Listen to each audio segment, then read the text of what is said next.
ரத்தினவாணி சமுதாய வானொலி வழங்கும்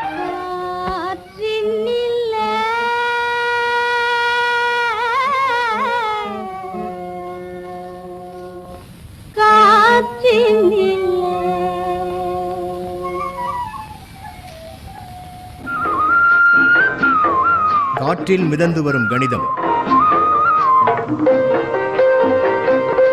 காற்றில் மிதந்து வரும் கணிதம் இந்திய அரசு அறிவியல் மற்றும் தொழில்நுட்பத்துறையின் ஓர் அங்கமான தேசிய அறிவியல் மற்றும் தொழில்நுட்ப தொடர்பியல் குழுமத்தின் ஆக்கம், ஊக்கம், ஆதரவுடன் ரத்தினவாணி சமுதாய வானொலி தயாரித்து வழங்கும் காற்றில் மிதந்து வரும் கணிதம். அனைவருக்கும் வணக்கம். நம்ம என்ன தெரிஞ்சுக்க போகிறோம்னு பார்த்தீங்கன்னா, பேங்கிங் பற்றி தெரிஞ்சுக்க போகிறோம். பேங்க்னா என்ன, அது மூலயமா நமக்கு எவ்வளோ பயன்கள் இருக்குது அப்படிங்கிறத நம்ம தெரிஞ்சுக்கலாம். ஏன்னா இப்போ இருக்கிற சூழ்நிலையில் நிறைய மக்களுக்கு வங்கியை பற்றி தெரிஞ்சிருந்தாலும் ஒரு சில மக்களுக்கு வங்கியை பற்றி தெரியறதில்லை. அவங்க ஜஸ்ட் எல்லோரும் சொல்கிறனால அக்கௌண்ட் ஓப்பன் பண்ணுறாங்க, அதெல்லாம் வச்சுருக்காங்க. ஆனால் அதோட பயன்கள் யாருக்குமே தெரியறதில்ல. அதில் எப்படி பணம் சேமிக்கிறது, அதாவது எந்த வகையான அக்கௌண்ட்ஸ் எல்லாம் இருக்குது, மக்கள் எப்படி தனித்தனியாக அவங்களோட சூழ்நிலைக்கு எப்போ பணம் போட்டுக்கலாம், எப்படி அக்கௌண்ட் அந்த மாதிரி ஓப்பன் பண்ணலாம் அப்படிங்கிறத பற்றி தான் நம்ம தெரிஞ்சுக்க போகிறோம். எக்ஸாம்பிளுக்கு இப்போது சாதாரண மக்கள் வேலைக்கே போகல, ஹஸ்பண்ட் வேலைக்கு போகிறாரு, மனைவி வீட்டில் இருக்காங்க. ஹஸ்பண்ட் கொண்டு வர பணத்தை அவங்க வீட்டில் சேமிச்சிட்ருக்காங்க அப்படின்னா அது மூலயமா பண்ணுறது பண்ணுறதுக்கு ஒரு அக்கௌண்ட் இருக்குது. நான் பிஸ்னஸ் பண்ணுறேன் அதுக்கு வேண்டி ஒரு அக்கௌண்ட் இருக்குமான்னு கேட்டால் அதுக்கும் உங்களுக்கு அக்கௌண்ட் இருக்குது. இப்போ எனக்கு பிஸ்னஸ் பண்ணுறதுக்கு பணமே இல்லைங்க, நான் எப்படி பிஸ்னஸ் பண்ண முடியும், நான் பிஸ்னஸ் பண்ணுறதுக்கு ஏதாவது ஒரு பணம் வேணும் அப்படின்னா அதுக்கு லோன் இருக்குது. அதே மாதிரி உங்களுக்கு வீடு கட்டுறதுக்கு லோன் இருக்குது, வண்டி வாங்குறதுக்கு லோன் இருக்குது. இப்போ பணம் போட்டு அந்த மூலயமா உங்களுக்கு இன்ட்ரெஸ்ட் வரும்னா அதுக்கு உங்களுக்கு தனியாக ஒரு செக்ஷன் டெபாசிட்னு இருக்குது. அதுக்கப்புறம் உங்களுக்கு மாதமாக கிடைக்கிற பணத்தை போடுறதுக்கு உங்களுக்கு தனியாக டெபாசிட் இருக்குது. அதே மாதிரி இன்சூரன்ஸ் இருக்குது. இன்சூரன்ஸ் எப்படின்னு பார்த்தீங்கன்னா, உங்களுக்கு ஆக்சிடென்ட் கவரேஜ் ஆக்சிடென்ட் இன்சூரன்ஸ் இருக்குது. இல்லை ஹெல்த் இன்சூரன்ஸ் போகணும், எனக்கு ஏதாவது வியாதி வந்துருச்சுன்னா அதை சரி பார்க்குறதுக்கு அந்த சமயத்தில் என்கிட்ட பணம் இல்லாமல் போகலாம், அதுக்காக நான் சேர்த்து வைக்கிறேன் அப்படிங்கிறதுக்காக அதுக்காக உங்களுக்கு இன்சூரன்ஸ் இருக்குது. அப்புறம் மொத்தமாக உங்களுக்கு சேஃப்டிக்கு வேண்டி உங்களுக்கு ஃப்யூச்சரில் போடுறீங்க அப்படின்னு பர்சனல் இன்சூரன்ஸ் உங்களுக்கு தனியாக வேணும். உங்களுக்கு நீங்கள் வயசான காலத்தில் உங்களுக்கு பணம் உங்களுக்கு ஏன் சம்பாதிக்க முடியாத காலத்தில் உங்களுக்கு பணம் வேணும், அதுக்கு தனியாக இன்சூரன்ஸ் இருக்குது. இது மொத்தத்தையும் இதில் என்னென்ன இருக்குது அப்படிங்கிறத தனித்தனியாக ஒவ்வொரு பாட்டாக நாங்கள் உங்களுக்கு சொல்லித்தர போகிறோம், நீங்கள் பார்க்க போகிறீங்க. காற்றில் மிதந்து வரும் கணிதம். காற்றில் மிதந்து வரும் கணிதம் இந்திய அரசு அறிவியல் மற்றும் தொழில்நுட்பத்துறையின் ஓர் அங்கமான தேசிய அறிவியல் மற்றும் தொழில்நுட்ப தொடர்பியல் குழுமத்தின் ஆக்கம், ஊக்கம், ஆதரவுடன் ரத்தினவாணி சமுதாய வானொலி தயாரித்து வழங்கும் காற்றில் மிதந்து வரும் கணிதம் புதிய தொடர்.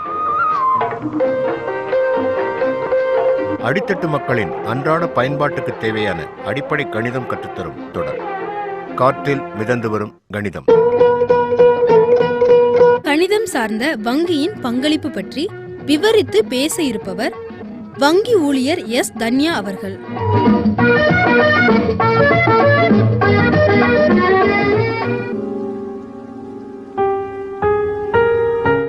அனைவருக்கும் வணக்கம். வங்கி மூலமாக நமக்கு வர பயன்கள் பற்றி நம்ம பேசிகிட்டு இருக்கோம். அதில் இன்றைக்கி நம்ம என்ன பார்க்க போகிறோன்னு பார்த்தீங்கன்னா டெபாசிட். இந்த டெபாசிட்னா என்ன அப்படின்னு தானே யோசிக்கிறீங்க. டெபாசிட்னா ஒன்றுமே இல்லைங்க. இப்போது உங்கள் கையில் இருக்கிற பணத்தை இல்லை ஒரு குறிப்பிட்ட காலத்துக்கு வங்கியில் பத்திரமா வச்சுக்கிறதுக்கு பேர் தான் டெபாசிட்.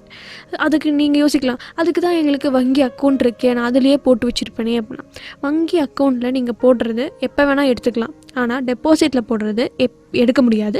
உங்களுக்கு எப்போ டைம் முடியுதோ, அது குறிப்பிட்ட காலம் இருக்குது, அந்த குறிப்பிட்ட காலத்துக்கு அப்புறம் தான் எடுக்க முடியும். அது என்னங்க டெபாசிட்க்கும் சேவிங் பேங்க் அக்கௌண்ட்டுக்கும் உள்ள வித்தியாசம் அதானே கேட்குறீங்க. அது ஒன்றுமே இல்லைங்க. சேவிங் பேங்க் அக்கௌண்ட்டில் நீங்கள் பணத்தை போடுறீங்க அப்படின்னா ஜஸ்ட் உங்களுக்கு 4% இன்ட்ரெஸ்ட் கிடைக்கும். அதுவும் நீங்கள் போடுற பணம் எடுக்கிறது இல்லை, மிச்சம் இருக்கிறதுக்கு. அது நீங்கள் எப்போ வேணால் எடுத்துக்கலாம், போட்டுக்கலாம். இது என்ன அப்படின்னு பார்த்தீங்கன்னா, ஒரு குறிப்பிட்ட காலத்துக்கு, அதாவது 1 வருஷத்துக்கு 2 வருஷத்துக்கு 3 வருஷத்துக்கு அப்படின்னு உங்கள் கையில் இருக்கிற ஒரு பணத்தை, ஒரு குறிப்பிட்ட பணத்தை, ஒரு மொத்த பணத்தை நீங்கள் போட்டுறீங்க. எக்ஸாம்பிளுக்கு நீங்கள் சொல்லணும், உங்களுக்கு கையில் 10,000 ரூபாய் இருக்குது. அந்த 10,000 ரூபாவை உங்களுக்கு இப்போதைக்கு எந்த செலவுமே இல்லை. அந்த 10,000 ரூபாவை நீங்கள் ஒரு வருஷத்துக்கு போட்டுறீங்க. 1 வருஷத்துக்கு போட்டுறீங்க. இந்த 1 வருஷத்தில் உங்களுக்கு எவ்வளோ வட்டி கிடைக்கும்னு பார்த்தீங்கன்னா 9% வட்டி கிடைக்கும். அது 4, இது 9. ஆனால் ஒரு வருஷத்துக்கு நீங்கள் எடுக்க போகிறதில்ல. போக முடியாத பட்சத்தில் எனக்கு வேண்டாம், எனக்கு இப்போதைக்கு எந்த செலவு இல்லைங்கிற பட்சத்தில் உங்களுக்கு டெபாசிட் பண்ணிக்கலாம். 9% கிடைக்கும். 10,000 9%னா உங்களுக்கு 9,000 கிடைக்கும். 10,900 உங்கள் கையில் முடியும் போது கிடைக்கும். இப்போ எனக்கு இந்த ஒரு வருஷத்துக்கு வேணாங்க, எனக்கு 6 மாதத்துக்கு அப்புறம் எனக்கு செலவு இருக்குது அப்படின்னு நீங்கள் நினைக்கிறவங்க 6 மாதத்துக்கு போட்டுக்கலாம். இப்போ 6 மாதத்துக்கு நீங்கள் 10,000 போட்டால் 6 மாதத்துக்குன்னு தனியாக உங்களுக்கு பர்சன்டேஜ் பிரிச்சிருப்பாங்க. அதாவது 6 மாதத்துக்குன்னு எவ்வளோ பார்த்தீங்கன்னா 8% உங்களுக்கு கொடுப்பாங்க. உங்களுக்கு 800 கிடைக்கும். இப்போ உங்களுக்கு வேணாம், உங்கள் கையில் 1,00,000 இருக்குது.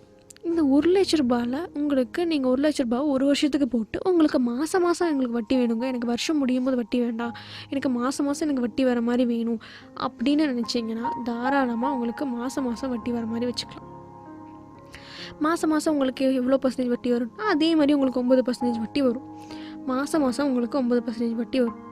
மாதம் இப்போ 1,00,000 உங்களுக்கு 9% போட்டிங்கன்னா 9,000 டிவைடட் பை 12, அதாவது மாதத்துக்கு ஒரு வருஷத்துக்கு 12 மாதம். இப்போ 9,000 டிவைடட் பை 12 போட்டுட்டு வர வட்டி இருக்கு இல்லையா, அந்த வட்டி தான் உங்களுக்கு மாதம் உங்களுக்கு வரும். உங்களுக்கு எப்படி கொடுப்பீங்க, நாங்கள் தனியாக வாங்கிக்கலாமா அப்படின்னு கேட்கலாம். அதுக்கு முன்னாடி நீங்கள் டெபாசிட் போடுறதுக்கு முன்னாடியே நீங்கள் வங்கி கணக்கு ஓப்பன் பண்ணிடுவீங்க, அதாவது சேவிங் பேங்க் அக்கௌண்ட் ஓப்பன் பண்ணிடுவீங்க. உங்கள் வட்டி ஃபுல்லாக உங்கள் புக்குக்கு தான் வரும். நீங்கள் அந்த புக்கு எடுத்துகிட்டு போட்டுக்கலாம். அதுக்கு முன்னாடி உங்களுக்கு இன்னொன்று சொல்கிறேன், இந்த டெபாசிட்டில் நீங்கள் என்னென்ன பண்ணுவீங்க, அதுக்கு என்ன பண்ணணும் அப்படின்னு நீங்கள் கேட்குறீங்க. இப்போ உங்களுக்கு ஏற்கனவே உங்களுக்கு அக்கௌண்ட் இருக்குது, அந்த அக்கௌண்ட்டு வங்கிக்கு நீங்கள் போகிறீங்க நீங்கள் சொல்கிறீங்க, இப்போ நீங்கள் எங்கிட்ட இந்த 1,00,000 இருக்குது, இந்த 1,00,000 நான் அந்த ஒரு வருஷத்துக்கு நான் எடுக்க போகிறதில்ல, அந்த 1,00,000 நான் இது போடுறேன் அப்படின்னா இந்த ஒரு வருஷத்துக்கு நீங்கள் போட்டுக்கலாம். ஒரு வருஷத்துக்கு எப்படி போடுவீங்க, மாதம் வட்டி வர மாதிரியா, இல்லை உங்களுக்கு 3 மாதத்துக்கு ஒரு வட்டி வர மாதிரியா, இல்லை எனக்கு வருஷம் முடியும் போது வட்டி வர மாதிரியான்னு அவங்க கேட்பாங்க. அதுக்கு தகுந்த மாதிரி நீங்கள் போட்டுக்கலாம். கண்டிப்பாக உங்களுக்கு அக்கௌண்ட் இருக்கணும், அதாவது உங்களுக்கு சேமிப்பு வங்கி கணக்கு இருக்கணும். இருந்தால் மட்டுமே தான் அது போட முடியும். அவங்க ஒரு ஃபார்ம் வச்சுருப்பாங்க. அந்த வங்கி ஃபஸ்ட்டு இந்த அக்கௌண்ட்டில், அதாவது நீங்கள் உங்கள் சேமிப்பு வங்கி கணக்கு, அதாவது சேவிங் பேங்க் அக்கௌண்ட் இருக்குது இல்லையா, அந்த அக்கௌண்ட்டில் இந்த 1,00,000 பணம் கட்டுவீங்க. கட்டிட்டு அதுக்கப்புறம் உங்களுக்கு ஒரு இது கிடைக்கும், உங்களுக்கு ஒரு ஃபார்ம் இருக்குது. அந்த ஃபார்ம் எடுத்துகிட்டு அந்த ஃபார்ம் அவங்களே ஃபில் பண்ணுவாங்க, இல்லை நீங்கள் ஃபில் பண்ணாலும் சரி. அந்த ஃபார்ம் ஃபில் பண்ணி உங்களுக்கு அந்த 1,00,000 உங்கள் அக்கௌண்ட்லேருந்து அந்த 1,00,000 ஒரு பாண்டு மாதிரி உங்களுக்கு போட்டு தருவாங்க. அந்த பாண்டு தான் உங்களுக்கு ப்ரூஃப் நீங்கள் இந்த மாதிரி 1,00,000 போட்டிருக்கீங்க அப்படிங்கிறது. அது மட்டும் இல்லாமல் இந்த 1,00,000 உங்கள் அக்கௌண்ட்லேருந்து தான் போகுது. ஸோ இந்த அக்கௌண்ட்லேருந்து போகிறதும் உங்களுக்கு ஒரு ப்ரூஃப் தான். நீங்கள் யோசிக்கலாம், இப்போ என்கிட்ட 1,00,000 இருக்கே, நான் 1,00,000 போட்டால் எந்த பிரச்சனையும் இல்லையா, ஏன்னா வங்கியில் நாங்கள் போய் செலுத்துகிறோம் அப்படின்னா. அதுக்கு தான் நான் முன்னாடி எபிசோடில் சொன்ன மாதிரி பேன் கார்டு, அந்த பேன் கார்டுங்கிறது ஒரு சாதாரண மனிதருக்கு பணம் போடணும், லட்சத்தில் போடணும் அப்படின்னு நினைக்கிறவங்களுக்கு இம்பார்ட்டன்ட். அதாவது இந்த பேன் கார்டு எதுக்கு யூஸ் ஆகுது அப்படின்னு பார்த்தீங்கன்னா, இந்த பேன் கார்டு இருக்கிறவங்க எவ்வளோ லட்சம் வேணாலும் டெபாசிட் பண்ணிக்கலாம். நீங்கள் 1,00,000 10,00,000, அதாவது 90,000க்கு மேலே நீங்கள் எவ்வளோ வருஷம் இது வேணாலும் டெபாசிட் பண்ணிக்கலாம். அதாவது 10 கோடி எவ்வளோ கோடி உங்கள் கையில் எவ்வளோ பணம் வேணாலும் நீங்கள் டெபாசிட் பண்ணிக்கலாம் அந்த பேன் கார்டு இருந்துச்சுன்னா. ஆனால் இன்னொன்று, இந்த பேன் கார்டு இருந்து இப்போ நான் 1 lakh டெபாசிட் பண்ணுறேன் அப்படின்னா, இந்த 1 lakh டெபாசிட்டில் எனக்கு வருஷத்துக்கு 9,000 வருது. அதுவே ஒரு வருஷம் முடிஞ்சு 2வது வருஷம் போகும்போது அதே பணத்தை நான் திருப்பி போடுறேன் அப்படின்னா எனக்கு 18,000 வட்டி வரும். அதுக்கு தான் இந்த பேன் கார்டு. இந்த வருஷத்தில் ஒரு தனி மனுஷனுக்கு இந்த 10,000 மேலே வட்டி வந்துச்சு, அதாவது இன்ட்ரெஸ்ட் வந்துச்சு அப்படின்னா வரி பிடிப்பாங்க. அந்த வரி பிடிக்காமல் இருக்கிறதுக்கு தான் பேன் கார்டு. அந்த பேன் கார்டு நீங்கள் கொடுத்துக்கிட்டிங்கன்னா வரி பிடிக்க மாட்டாங்க. அந்த பேன் கார்டு மட்டும் கிடையாது, பேங்க்கில் போய் 15G 15Hன்னு இருக்குது. அதாவது 60 வயசு கீழே இருக்கிறவங்களுக்கு 15G ஃபார்மும் 60 வயசு மேலே இருக்கிறவங்களுக்கு 15H ஃபார்மும் கொடுப்பாங்க. இந்த ஃபார்மில் நீங்கள் கையெழுத்து போட்டு கொடுக்கணும். அது எப்போ கொடுக்கணும் அப்படின்னு பண்ணால் வருஷத்துக்கு ஒரு தடவை ஏப்ரல் மாதம், அதாவது ஒரு வருஷம், அதாவது வங்கிக்கான financial year March to March முடிஞ்சு, ஏப்ரல் டு மார்ச் முடிஞ்சு அடுத்து வர ஏப்ரலில் வருஷம் நீங்கள் கையெழுத்து போட்டு கொடுக்கணும், அதாவது சைன் பண்ணி கொடுக்கணும். அதை சைன் பண்ணி கொடுத்தாங்கன்னா உங்களுக்கு வரி பிடிக்க மாட்டாங்க. அது மட்டும் கிடையாது, இன்னொன்று இருக்குது. இப்போது நான் 10,00,000 போடுறேன், எனக்கு வரி பிடிக்கல, ஒருவேளை நான் அந்த மாதிரி சைன் போடாமல் கொடுத்துட்டேன், எனக்கு வரி பிடிச்சிட்டாங்க அப்படின்னா என்ன பண்ணுறது? ஒன்றும் இல்லை, நாங்கள் ஃபோன் பண்ணி, அதாவது வங்கியில் இருக்கிறவங்க ஃபோன் பண்ணி சொல்லிடுவாங்க, இன்ஃபார்ம் பண்ணிடுவாங்க, நீங்கள் கையெழுத்து போட்டு கொடுத்துடலாம். அப்படி பிடிச்ச பணத்தை திருப்பி ரீஃபண்ட் 1 மாதத்துக்குள்ளே வாங்கி கொடுத்துருவாங்க. ஒரு மாதத்துக்கு மேலே போச்சுன்னா அது வர முடியாது. ஒரு மாதத்துக்குள்ளே நீங்கள் வர முடியல, எனக்கு வரி பிடிச்சி நான் ஒரு மாதமாக வரல அப்படின்னா ஒன்றும் பண்ண முடியாது. ஒருவேளை அந்த ஒரு மாதத்துக்கு முன்னாடி வந்துட்டீங்க ஆனால் பிடிச்சிட்டாங்க அப்படின்னா அந்த மிச்சம் இருக்கிற அந்த பிடிச்ச ஒரு அமௌண்ட் இருக்கும் இல்லையா, அந்த அமௌண்ட் உங்கள் அக்கௌண்ட்டுக்கு வந்துடும். அதுக்கு தான் பேங்க் அக்கௌண்ட்டு ஓப்பன் பண்ணி அது மூலியமாக டெபாசிட் பண்ணுறது. அதனால் பிடிச்ச அந்த டேக்ஸ் பிடிச்சிருப்பாங்களா வரி, அது வந்து உங்கள் அக்கௌண்ட்டுக்கு வந்துடும். உங்கள் அக்கௌண்ட்டில் நீங்கள் எடுத்துக்கலாம், அந்த வரி பிடிச்ச வரியே எடுத்துக்கலாம். இதுதான் வந்து உங்களுக்கு டெபாசிட். இந்த டெபாசிட்டில் உங்களுக்கு ஒன்று இருக்குது, அதாவது இன்ட்ரெஸ்ட் எப்படி, அதாவது இன்ட்ரெஸ்ட் ரேட், அதாவது ரேட் ஆஃப் இன்ட்ரெஸ்ட் இருக்குது இல்லையா, அது எப்படி உங்களுக்கு 9%, அது டிபெண்ட் பண்ணி இருக்குது. அதாவது RBI வந்து, அதாவது reserve bank of India decide பண்ணியிருப்பாங்க உங்களுக்கு வந்து இவ்வளோ தான் ரேட் ஆஃப் இன்ட்ரெஸ்ட் இதுக்குள்ளே தான் கொடுக்கணும் அப்படின்னு. அது பொறுத்து வங்கிகளை பொறுத்து ஒவ்வொரு வங்கிக்கும் மாறுபடும் ரேட் ஆஃப் இன்ட்ரெஸ்ட். ஒவ்வொரு வங்கியும் ஒவ்வொரு இது மாதிரி இருக்கும். உங்களுக்கு எது கம்ஃபர்டபுளாக இருக்கோ அந்த வங்கியில் போய் நீங்கள் தாராளமாக டெபாசிட் பண்ணிக்கலாம். இப்போது அது டிஃப்ரெண்ட்டாக இருக்குது. 60% எபோ, இப்போ எனக்கு வந்து வயசு வந்து நான் 60 வயசு மேலே ஆச்சு, அதாவது நான் சீனியர் சிட்டிசன் ஆகிட்டேன் அப்படின்னா அதுக்கு எப்பவுமே வட்டி அதிகமாக இருக்கும். 60 வயசுக்கு கீழே இருக்கிறவங்களுக்கு ரேட் ஆஃப் இன்ட்ரெஸ்ட் எப்போவுமே கம்மியாக தான் இருக்கும். அது மூலிமா நம்ம டெபாசிட் பண்ணிக்கலாம். இப்போ உங்களுக்கு ஒரு சந்தேகம் வரலாம், ஒருவேளை இப்போ நீங்கள் 10 லட்ச ரூபா உங்கள் கையில் இருக்கிறத போட்டுட்டீங்க, ஒரு 7 மாதம் கழிஞ்சிருச்சு, 7 மாதத்துக்கு அப்புறம் உங்களுக்கு அர்ஜெண்ட்டாக அதுலேருந்து உங்களுக்கு 2 லட்ச ரூபா வேணும் அப்படின்னா நீங்கள் அதை க்ளோஸ் பண்ணி போட்டணும் அப்படின்னு நினச்சிங்கன்னா வட்டி உங்களுக்கு கம்மியாக கிடைக்கும். அதுக்கு தான் வங்கியிலேருந்து இன்னொன்று பண்ணுறாங்க, அந்த 10 லட்ச ரூபா வந்து நீங்கள் லோன் மாதிரி எடுத்துக்கலாம். உங்கள் பணத்தில் நீங்கள் லோன் மாதிரி அந்த 2 லட்ச ரூபா எடுத்துடலாம்.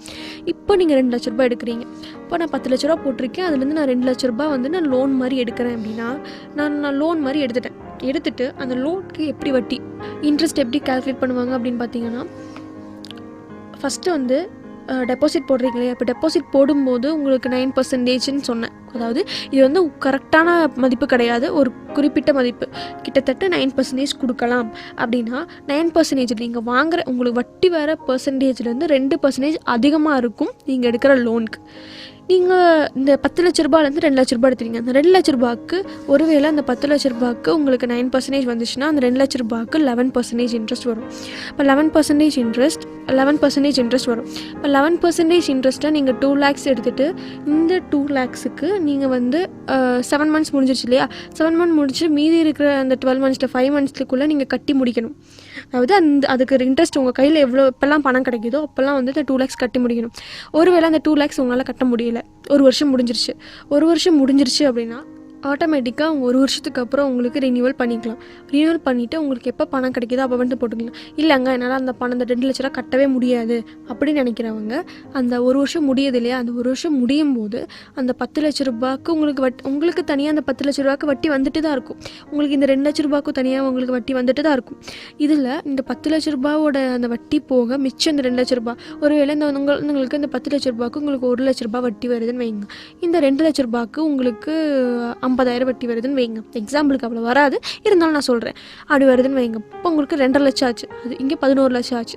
இந்த 11 லட்சத்தில் 2.5 லட்சம் போக மிச்சம் இருக்கிற பணம் நீங்கள் கையில் வாங்குவீங்க. மிச்சம் இருக்கிற பணம் உங்களுக்கு கையில் கிடைக்கும். மிச்சம் இருக்கிற பணத்தை இங்கே கையில் வாங்கிட்டு திருப்பி உங்களுக்கு அந்த 8 லட்ச ரூபாவை திருப்பி ஒரு வருஷத்துக்கோ இல்லை நீங்கள் 6 மாதத்துக்கோ திருப்பி போட்டுக்கலாம். இப்போ நீங்கள் 1 லட்ச ரூபாய் டெபாசிட் பண்ணியிருக்கீங்க. இப்போ டெபாசிட் முடியறதுக்கு உங்களுக்கு 5 மாதம் தான் இருக்குது. இப்போ அந்த 5 மாதத்தில் நீங்கள் வந்து உங்களுக்கு அவசர செலவுக்கு உங்களுக்கு பணம் தேவை. இப்போ என்ன பண்ணுறதுன்னு உங்களுக்கு தெரியல. இப்போ நான் சொன்ன மாதிரி உங்களுக்கு அதுலேருந்து 90% வந்து உங்களுக்கு லோன் எடுத்துக்கலாம். இப்போ நீங்கள் என்ன பண்ணுறீங்க, 90,000 லோன் எடுக்கிறீங்க. இந்த 90,000 லோன் எடுக்கிறா திருப்பி கட்ட வேண்டி வரும். ஏன்னா 90,000க்கு வட்டி வரும். அந்த 90,000க்கு வட்டி எப்படி வரும்னு பார்த்தீங்கன்னா, நீங்கள் வந்து 1 லட்ச ரூபாய் டெபாசிட் போடுறீங்களா, இந்த 1 லட்ச ரூபாய்க்கு உங்கள் 10% போட்டு உங்களுக்கு வட்டி உங்களுக்கு கொடுப்பாங்க. இப்போ 10% 2% அதிகமாக 12% வந்து உங்களுக்கு 90,000க்கு வட்டி வரும். அப்போ அதை எப்படி போடுவாங்க அப்படின்னு பார்த்தீங்கன்னா, உங்களுக்கு ஒரு வருஷம் முடியும் போது இந்த 1 லட்ச ரூபாய்க்கு 10,000 ரூபாய் சேர்த்து 1,10,000 ரூபாவாக உங்களுக்கு கொடுப்பாங்க. அதுவே வந்து 5 மாதத்துக்கு முன்னாடி நீங்கள் 90,000 ரூபாய் வாங்கியிருக்கீங்க, இந்த 90,000 ரூபாய்க்கு உங்களுக்கு வட்டி போடணும் இல்லையா, 90,000க்கு 12% வட்டி போடுவாங்க. இப்போ அந்த 12% வட்டி போடும்போது 90,000 × 12% போடும்போது அதே 5 மாதத்துக்கு மட்டும் கால்குலேட் பண்ணி, ஒரு வருஷத்துக்கு 12%, அதான் 5 மாதத்துக்கு மட்டும் கால்குலேட் பண்ணி 12/5 போட்டுட்டு அந்த 5 மாதத்துக்கு மட்டும் உங்களுக்கு வட்டி வரும். அது எவ்வளோ வரும்னு பார்த்தீங்கன்னா 90,000க்கு 4,500 ரூபாய் வரும். அப்போ உங்களுக்கு 94,500 ரூபாய் உங்களுக்கு கட்ட வேண்டியிருக்கு. ஒரு வருஷம் முடியுது. முடிஞ்சு நீங்கள் டெபாசிட் க்ளோஸ் பண்ண வரீங்க. ஒருவேளை உங்களுக்கு நீங்கள் பணம் இருந்தால் கட்டி திருப்பி போட்டுக்கலாம். உங்கள் கையில் பணம் இல்லை, இப்போ பணம் இல்லைங்க, மிச்சம் இருக்கிற பணத்தை நான் வாங்கணும், இல்லை என்ன பண்ணலாம் அப்படின்னு கேட்கலாம். இப்போ 1,10,000 வட்டி வருதா, இந்த 1,10,000 ஏற்கனவே 90,000 எடுத்துட்டீங்க. இப்போ நீங்கள் 94,500 உங்களுக்கு கட்ட வேண்டியிருக்கு. இப்போ இந்த 1,10,000 94,500 போக மிச்சம் இருக்கிற பணத்தை நீங்கள் கையில் வாங்கிக்கலாம். அடுத்தது என்னென்னு பார்த்தீங்கன்னா, நீங்கள் போடுற இந்த இப்போ 10 lakhs போடுறீங்க, அதாவது 10 லட்ச ரூபா போடுறீங்க, அதில் 2 lakhs 9 lakhs வரைக்கும் லோன் எடுக்கிறீங்க. அதே மாதிரி நீங்கள் போடுற ஆர்டிலையும் இருக்குமா, நீங்கள் ஃபிக்ஸ்டு டெபாசிட்டில் இருக்கிற மாதிரி ஆர்டிலையும் இருக்குமா அப்படின்னு நீங்கள் யோசிக்கலாம். ஆர்டிலையும் இருக்குங்க. நீங்கள் ஒன்றுமே பண்ண வேண்டாம். நீங்கள் இப்போது மாதம் 10,000 போட்டு உங்களுக்கு ஒரு 6 மாதத்துக்கு அப்புறம் உங்களுக்கு 60,000 வருது. அந்த 60,000லேருந்து நீங்கள் 50,000 வரைக்கும் லோன் எடுத்துக்கலாம். மாதம் இந்த 10,000 கட்டிட்டு வருவீங்க. அந்த லோனும் உங்களுக்கு பிரச்சனை இல்லை. உங்களுக்கு அதே மாதிரி தான் என்ன, அது ஃபுல் அமௌண்ட், அதாவது 10 lakhsனால் 10 lakhs போடுவீங்க. இது ஜஸ்ட்டு உங்களுக்கு மாதம் உங்களுக்கு எவ்வளோ வருதோ அவ்வளோ போடுவீங்க. ரெண்டுக்கும் உள்ள வித்தியாசம் அதுதான். அதாவது நம்ம உலகத்தில் 2பட்ட மக்களும் இருக்காங்க. இந்த 2பட்ட மக்களுக்கும் வேண்டி உண்டாக்குறது தான் இந்த ஆர்டி அண்ட் ஃபிக்ஸ்டு. உங்களுக்கு எது கம்ஃபர்டபுளாக இருக்கோ அதை வச்சு நீங்கள் டெபாசிட் போட்டுக்கலாம். இதுதான் டெபாசிட். இந்த டெபாசிட்டோட ரேட் ஆஃப் இன்ட்ரெஸ்ட், அதாவது இதோட கொடுக்குற இந்த இன்ட்ரெஸ்ட் வந்து ஒவ்வொரு வங்கியை பொறுத்தும் மாறுபடும். இது ரெண்டுக்கும் உங்களுக்கு எது கம்ஃபர்டபுளாக இருக்குது, எந்த வங்கியோட இது கம்ஃபர்டபுளாக இருக்கோ அந்த வங்கியில் நீங்கள் தாராளமாக போய் இந்த மாதிரி போட்டு பண்ணிக்கலாம். இதுதான் டெபாசிட். இவ்வளோ நேரம் வந்து நம்ம டெபாசிட்டோட பயனை பார்த்து தெரிஞ்சுக்கிட்டோம். கணிதம் சார்ந்த வங்கியின் பங்களிப்பு பற்றி விவரித்து பேசியவர் வங்கி ஊழியர் எஸ். தன்யா அவர்கள்.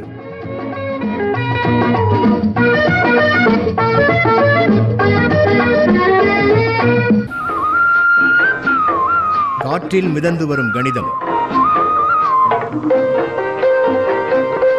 காற்றில் மிதந்து வரும் கணிதம். இந்திய அரசு அறிவியல் மற்றும் தொழில்நுட்பத்துறையின் ஓர் அங்கமான தேசிய அறிவியல் மற்றும் தொழில்நுட்ப தொடர்பியல் குழுமத்தின் ஆக்கம், ஊக்கம், ஆதரவுடன் ரத்தினவாணி சமுதாய வானொலி தயாரித்து வழங்கும் காற்றில் மிதந்து வரும் கணிதம் புதிய தொடர். அடித்தட்டு மக்களின் அன்றாட பயன்பாட்டுக்கு தேவையான அடிப்படை கணிதம் கற்றுத்தரும் தொடர் காற்றில் மிதந்து வரும் கணிதம்.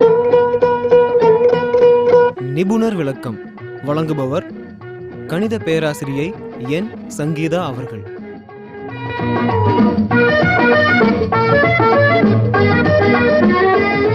வணக்கம் நேயர்களே. போன எபிசோடில் எஸ்பி அக்கௌண்ட் என்னென்னு பார்த்தீங்க, அதை எப்படி ஓப்பன் பண்ணணும், அதில் எப்படி சேவ் பண்ணணும், இது மாதிரி நிறைய பார்த்தீங்க.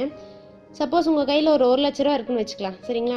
கொஞ்ச நாளைக்கு அப்புறம் இதை உங்களோட புள்ள கல்யாணத்துக்கோ அல்லது பையனோட படிப்புக்கோ இது மாதிரி யூஸ் பண்ணிக்கலாம்னு நினைக்கிறீங்க. கண்டிப்பாக உங்கள் பக்கத்து வீட்டுக்காரர் வந்து சொல்லுவாங்க, பேசாமல் இதை ஷேர் மார்க்கெட்டில் போடுங்க, 1 லட்ச ரூபா 4 லட்ச ரூபாய் ஆயிருப்பாங்க. சில பேர் சொல்லுவாங்க சீட் பைனான்ஸில் போடுங்க, அவன் எப்போ கதவை சாத்திட்டு ஓடுவான்னு நமக்கே தெரியாது. சில பேர் சொல்லுவாங்க இன்சூரன்ஸில் போடுங்க, இது மாதிரி நிறைய ஐடியாஸ் கொடுப்பாங்க. பட் இதே இந்த 1 லட்ச ரூபாய் பேங்க்கில் போட்டிங்கன்னா ஒரு தாய் வயிற்றில் இருக்கிற ஒரு குழந்தை மாதிரி அவ்வளோ பத்திரமா இருக்கும். சரி, இந்த டெபாசிட் பார்த்தீங்கன்னா இந்த 1 லட்ச ரூபா போடுறீங்க, இதே டெபாசிட்டை இது மாதிரி டெபாசிட் பார்த்தீங்கன்னா ஒரு 2 வகை இருக்குது பேங்க்கில்.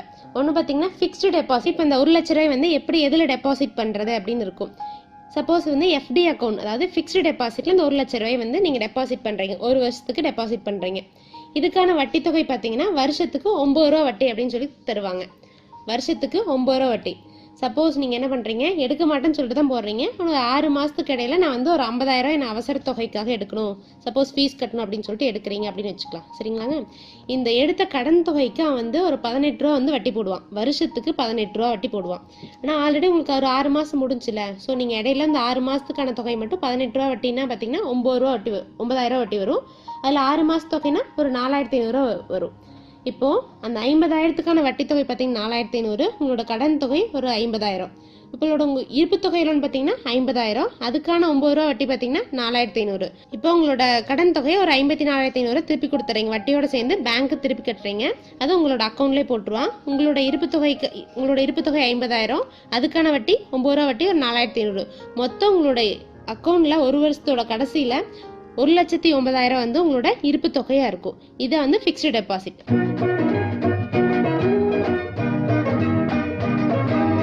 அடுத்தது அந்த ஆர்டி அக்கௌண்ட் அப்படின்னு சொன்னீங்களா, அது என்ன அப்படின்னு பார்த்தீங்கன்னா மாதம் வந்து கொஞ்சம் அமௌண்ட்டாக போட்டுக்கிறது. எஃப்டி அக்கௌண்ட் என்னென்னு பார்த்துட்டிங்க. ஆர்டி அக்கௌண்ட் எவ்வளோன்னு எப்படின்னு பார்த்தீங்கன்னா, இப்போ ஃபஸ்ட்டு மாதம் ஒரு ஜான்வரி மாதம் ஒரு 10,000 போட்டுறீங்க. அடுத்த மாதம் உங்களுக்கான முடிஞ்சது உங்களோட செலவெல்லாம் போக மாதம் என்னால் 2000 ஒதுக்க முடியும் அப்படின்னு நினச்சிட்டு மாதம் 2000 ஒரு ஆவரேஜாக போடுறீங்க. சரிங்களா? இந்த மாதம் 2000, அடுத்த மாதம் 3000, இது மாதிரி ஆவரேஜாக வந்து 2000 போடுறீங்க. இப்படியே பார்த்தீங்கன்னா ஒரு வருஷத்துக்கு போட்டிங்கன்னா 24000 வரும். 12 மாதத்துக்கு 24000 வரும். உங்களோட இருப்பு தொகை எவ்வளோங்க? 10000. ஃபஸ்ட்டு மாதம் போட்டது 10000, அடுத்த ஒரு 12 மாதத்தில் ஒரு 24000 போட்டிருக்கீங்க. மொத்தம் உங்களோட பேங்க்கில் உங்கள் அக்கௌண்ட்டில் இருக்கிற இருப்பு தொகை பார்த்தீங்கன்னா 34000. இதுக்கு பார்த்தீங்கன்னா 9 ரூபா வட்டி போட்டு அவங்க 3600 கொடுப்பாங்க. இப்போது உங்களோட வட்டி தொகையோடு சேர்ந்து உங்களோட இருப்பு தொகை பார்த்தீங்கன்னா 37660 இருக்கும். இப்போ ஆர்டி அக்கௌண்ட்டுக்கும் ஃபிக்ஸ்டு டெபாசிட்க்கும் உங்களுக்கு டிஃப்ரெண்ட் தெரிஞ்சாங்க. நேரில் எனக்கு ரொம்பவே யூஸ்ஃபுல்லான டெபாசிட்னா என்ன, அதில் என்ன வகை இருக்குது, ஃபிக்ஸ்டு டெபாசிட்னா என்ன, ஆர்டி டெபாசிட்னா என்னன்னு பார்த்தீங்க. ஸோ கொஞ்சம் தொகையாக இருந்தாலும் சரி, ஒரு பெரிய பல்க் அமௌண்ட்டாக இருந்தாலும் சரி, பேங்க்கில் கொண்டு போய் டெபாசிட் பண்ணி வச்சிங்கன்னா அந்த பணத்துக்கு பணம் ஆச்சு, அதுக்கான சேஃப்டி உங்களுக்கு கண்டிப்பாக இருந்துகிட்டே இருக்கும். நன்றி. நிபுணர் விளக்கம் வழங்கியவர் கணித பேராசிரியை என். சங்கீதா அவர்கள்.